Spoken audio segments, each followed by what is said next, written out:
To our linesmen and women who are out there making things happen. As you know, there were 10,000 homes that lost power, mostly CVPS customers.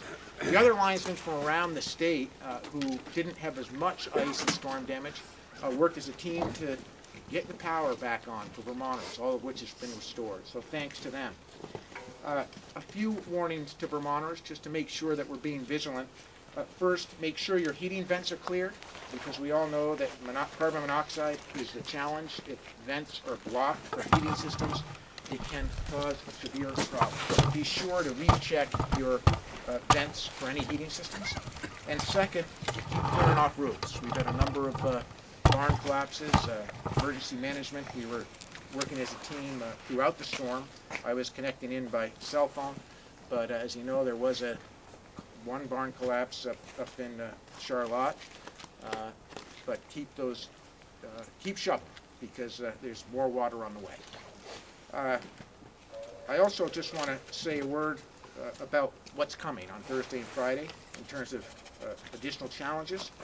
And but before I do, I just want to give Sue Minter from the agency a few minutes to say a few words about how grateful the entire transportation department is. So thank you, Sue, for your hard work. Thank you, Governor. It is great that you have taken this opportunity to thank this incredible crew.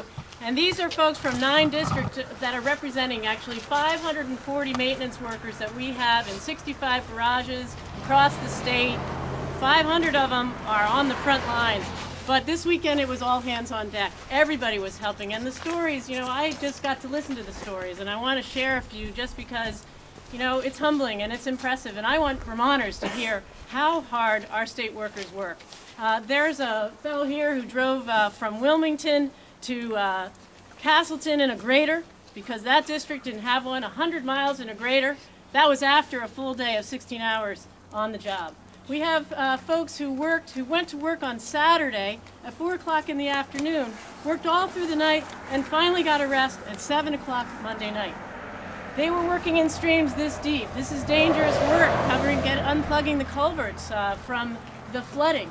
And they're brave, and they don't even expect to be thanked. It was hard to get them to come out here. They just consider it their job.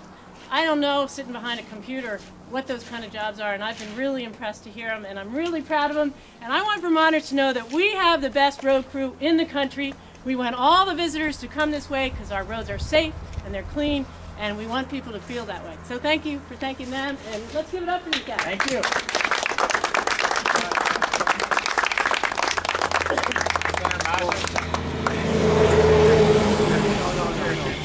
I just want everyone to know that how much it's appreciated in the legislature. I know from time to time you hear a few complaints here and there, but as a whole, I just left the Senate.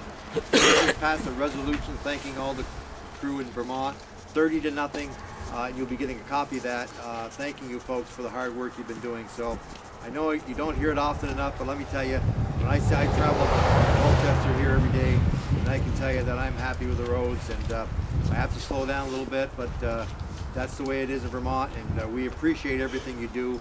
The legislature just wants me to pass that word on to you folks. That thank you for everything. Really appreciate it. Thanks. Thank you, Senator. I also want to thank Keith Flynn, my Commissioner of Public Safety, for doing a great job coordinating things, and to Mike O'Neill for his extraordinary efforts in emergency management. We've got more rain on the way. We're going to be monitoring it very carefully, but I want to give Keith or Mike the opportunity to say a few words about what's coming. Thank you, Governor. I too would like to share in thanking everybody for doing a great job. We had support functions, state support functions meetings. We have essentially 14 categories that we cover of different state functions throughout the state through emergency management. We were able to do that, monitor, make sure that we had the resources that were needed to keep the roads open, to make sure that we had our facilities open, to make sure that everything was running smoothly. In fact, most of the power outages have gone now. Last report, I think there were only 14 left in the state. So we did a good job monitoring those. We had a follow-up on that yesterday, and we're just about over that. In regard to what's coming next, we still are looking for temperature profiles. We haven't got a firm figure on that yet, but if the temperature profiles do stay relatively low, that'll certainly reduce the amount of flooding. If they go up higher, for instance, if we have temperatures in the 60s, it will certainly increase the amount of flooding. But right now it's predicted that the temperature profiles will be staying lower, so it will substantially reduce the risk of flooding. However, it still exists. And what we ask is just everybody to continue to be good Vermonters. Do what Vermonters do. Check on your neighbors if you have elderly neighbors or people who are less mobile. Check on them just to make sure they're all right.